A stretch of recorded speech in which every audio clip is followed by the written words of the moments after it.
You just killed the CEO of the last organized threat to Manhattan. Wasn't easy, and we lost a lot of good people, but you broke the LMB's back. Nobody's gonna be sweeping neighborhoods telling people join or die at gunpoint. Not without Bliss running the show. Still gonna be squads of them out there, but without the big man, we can handle them every day and twice on Sunday.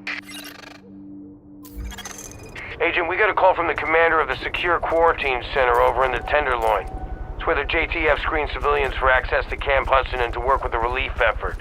We got 80 people housed there. He needs some help when you get a chance.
Agent, I need you to check in with Commander Hector at the Secure Quarantine Center in the Tenderloin.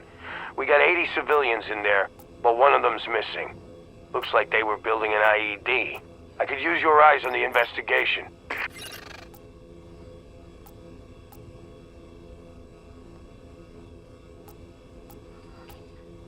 I've got a situation here. One of the...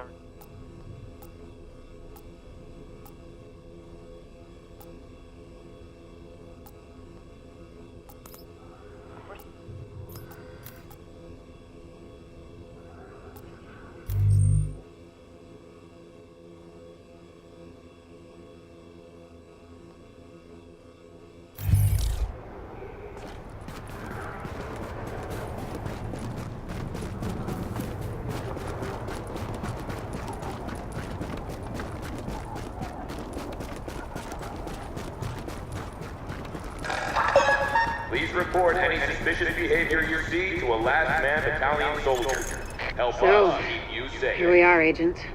We've made a pretty good team, I think. Done a lot for this city. A lot more than people thought we could. You and I both know this isn't exactly a happy ending. Our favorite homicidal traitor, Aaron Keener, is still out there, and he's still got Chernenko with him. Read Keener's file sometime. It's, quite interesting. And we don't know where Amherst is either, or what else he might have up his sleeve, but there's hope. Dr. Candle's got the DCD on the road to a vaccine. You broke the LMB's back and the cleaners, and the Rikers too. We took the city back like we promised we would. We're not done yet. As long as the Dark Zone's out there, we've got our work cut out for us, but we're on our way to finally saving the city. And with it, maybe something more. Not bad for the second wave, don't you think? Confirmed. Unidentified Shade Tech beacon located.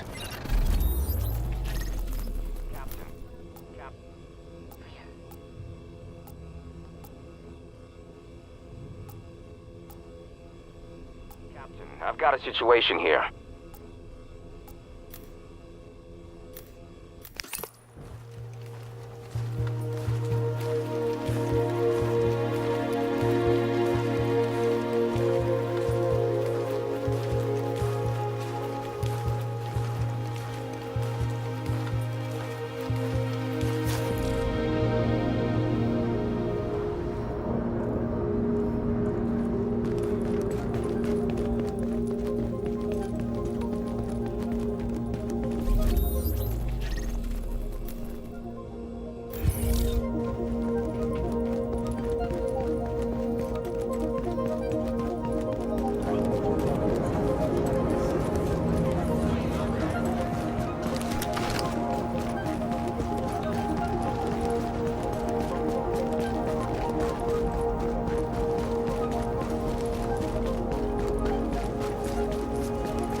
here I am, Aaron Keener, the First Wave's prodigal son.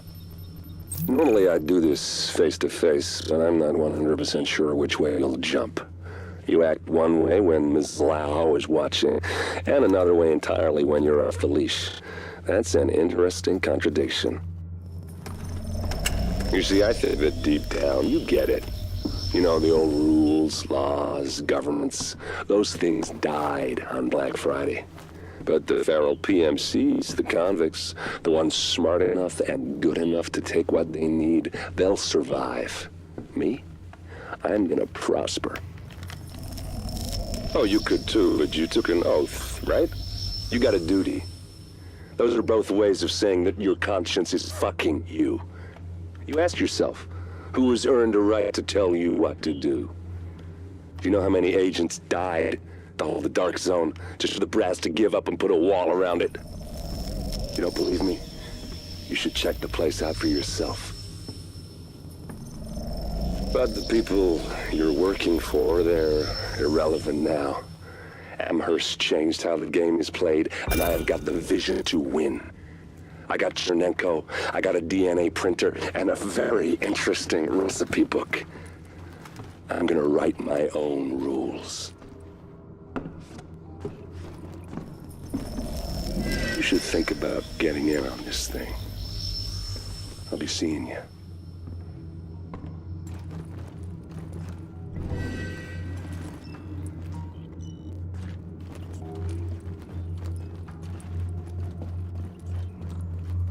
Agent, the information you found in that lab was the crown jewel.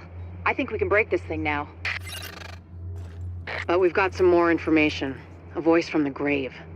Listen to what Amherst has to say.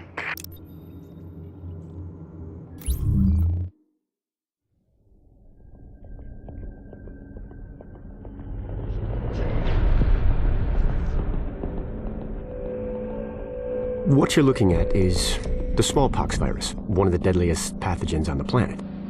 For centuries, it did a wonderful job of helping keep the human population in check. But times change, and sometimes Mother Nature needs a hand in improving her creations. Like, say, speeding them up a little bit, making them contagious when they should be quietly incubating in a host, or making them more lethal.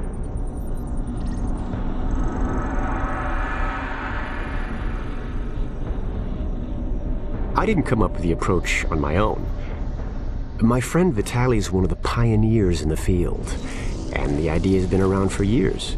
Genome as data. You see, once we digitized DNA, we made it infinitely mutable. We could do 1,000 virtual variations in the time it used to take to grow a one lab-grade generation of pathogens. And we could pick the best, most lethal combinations and make them real. That's how you make a killer virus, you see. Mix in genetic code from other diseases, and you move the sliders all the way up on lethality and virulence. The goal was a 90% mortality rate. I'm not sure my green poison is going to quite hit that, but honestly, that's just details. As long as most of humanity goes, the Earth stands a fighting chance. Technically, technology is what's killing the planet. But that's not really the case. It's the greed that drives the technology. But a funny thing happened on the way to $100 genome maps and 3D printed plastic toys. Someone figured out those technologies could be repurposed, modified for the greater good. Me. Now, my virus is going to do what nature's always done. Decide who lives and who dies. And if nature decides I die, then I die. If nothing else, I'll have a lot of company. Natural selection at its finest, helped along by a little unnatural genetic manipulation. It's all data, really. Life's just a method of processing it. The same way I processed the smallpox genome on my laptop. And who's to say that wasn't the plan all along? If, by some miracle, you survive green poison, then nature's decided you deserve to live. The rest of us shouldn't and won't. Godspeed. I'll see you in hell.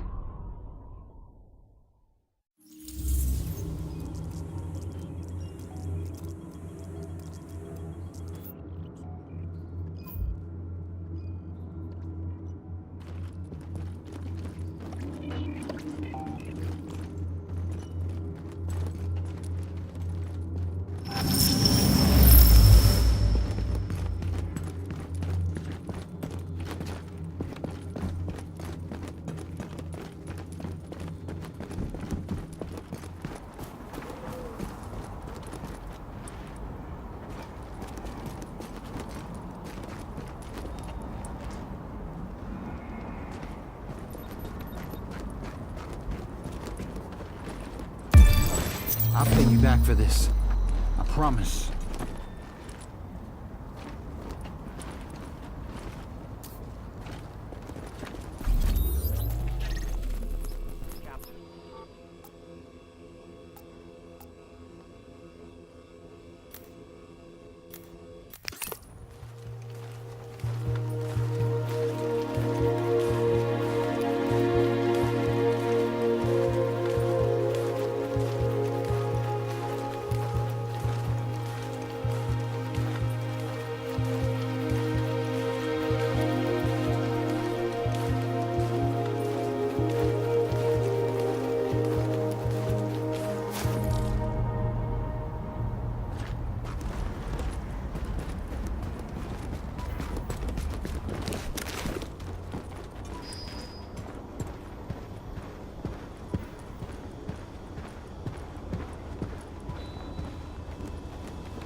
Be careful out there. Only reason I'm here is It's worth a shot. The cleaners haven't made another play at Able since. Thank God somebody did something about those cleaners. further incursion. Got it? Good. I'll be in touch.